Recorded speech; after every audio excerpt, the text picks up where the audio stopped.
Hello दोस्तों, आज मैं स्टेट की तैयारी की प्लेलिस्ट में ही क्लास 2 आप लोगों को कराने जा रही हूँ, जो आप लोगों के लिए सभी एग्ज़ाम के लिए, चाहे वो स्टेट, चाहे वो सीटेट हो, चाहे वो DSSS हो, चाहे वो KVS हो, जिसमें SS सब्जेक्ट आता है, सभी के लिए मोस्ट इम्पोर्टेंट है। पहली क्लास में हमने हड़प्पा सिंधु सभ्यता एवं सैंधव सभ्यता के बारे में पढ़ा था। उसी से रिलेटिव ये क्लास आगे सेकंड क्लास है, जिसमें हम हड़प्पा सभ्यता के बारे में आगे पढ़ेंगे।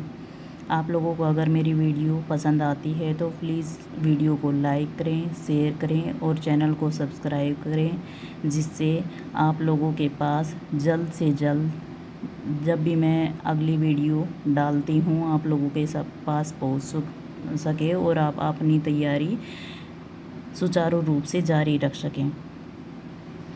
तो चलिए इसी अवधि में हम क्लास को आगे बढ़ाते हैं। तो पहला क्वेश्चन है हमारा, मेसोपोटामिया में रहने वाले लोगों को क्या कहा जाता है? तो मेसोपोटामिया में जो लोग रहते हैं उनको क्या कहा जाता है? तो उनको सुमेरियन कहा जाता है। वहाँ के लोगों की पहले खेती क्या थी? वहाँ के लोगों ने जो पहले खेती की थी, जो पहली खेती की थी, वो क्या थी? तो वो कपास थी। एक क्वेश्चन इसमें से ये भी बन जाता है कि कपास को हम क्या कहते हैं, या कपास का दूसरा नाम क्या है? वहाँ के लोग कपास को क्या बोलते थे? तो वहाँ के लोग कपास को सिंडोम बोलते थे। चीज़ों पर मोहरे, जो वो लोग चीज़ों पर मोहरे लगाते थे, वे किस प्रकार की मिट्टी का प्रयोग करते थे, या उन मोहरों में वो लोग किस प्रकार की मिट्टी का प्रयोग किया जाता था? तो मिट्टी थी सेलखड़ी मिट्टी। मिट्टी को पकाने के लिए किस विधि का प्रयोग करते थे? जो मिट्टी मोहरों पर लगती थी उसको सेलखड़ी मिट्टी बोलते थे, और उस मिट्टी को पकाने के लिए किस विधि का वो लोग प्रयोग करते थे? तो वो विधि थी टेराकोटा विधि।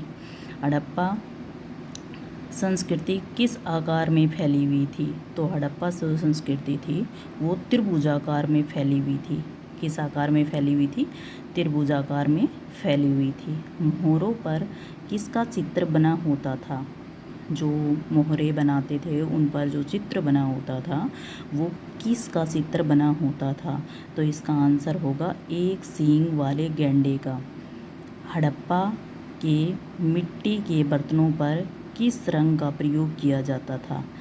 हड़प्पा सभ्यता में जो बर्तन थे उनमें जो मिट्टी का प्रयोग किया जाता था, उनकी रंगाई जिस कलर से की जाती थी उस कलर वो कौन सा कलर था? तो वो कलर थे लाल एवं काला।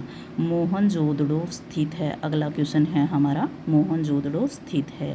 तो मोहनजोदड़ो हमारा स्थित है सिंध, जो कि अभी वर्तमान में पाकिस्तान में है। सिंध के लरकाना ज़िले में, सिंध के लरकाना ज़िले में। सिंध का नखलिस्तान बाग हड़प्पा सभ्यता से किस पूरा स्थल को कहा जाता है? तो किसको कहा जाता है? तो दोस्तों ये कहा जाता है मोहनजोदड़ो को। अगला क्वेश्चन है, मोहनजोदड़ो का शाब्दिक अर्थ है? तो मोहनजोदड़ो का शाब्दिक अर्थ है मृतकों का टीला। मोहनजोदड़ो का शाब्दिक अर्थ है मृतकों का टीला। इस सभ्यता में भगवान शिव की, कौन सी सभ्यता में? सिंधु सभ्यता में। इस सभ्यता में भगवान शिव की पूजा किस रूप में की जाती थी? तो किस रूप में की जाती थी? पशुपति के रूप में। इस सभ्यता में, किस सभ्यता में? सिंधु सभ्यता में। आगे भी मैंने इस सभ्यता का प्रयोग किया है। इस सभ्यता मीन्स जहाँ भी आप लोगों को इस सभ्यता लिखा दिखे, मतलब हम किसकी बात कर रहे हैं? सिंधु सभ्यता की। इस सभ्यता से संबंधित मालवन स्थल स्थित है। कहाँ स्थित है? गुजरात में। हड़प्पा संस्कृति में व्यापार का सकेंद्रण मतलब व्यापार का, अनेकों व्यापार का जो केंद्र था वो सकेंद्रण किस नदी के तट पर है? तो वो दो नदियों के तट पर था। अखंडा एवं सरस्वती नदी।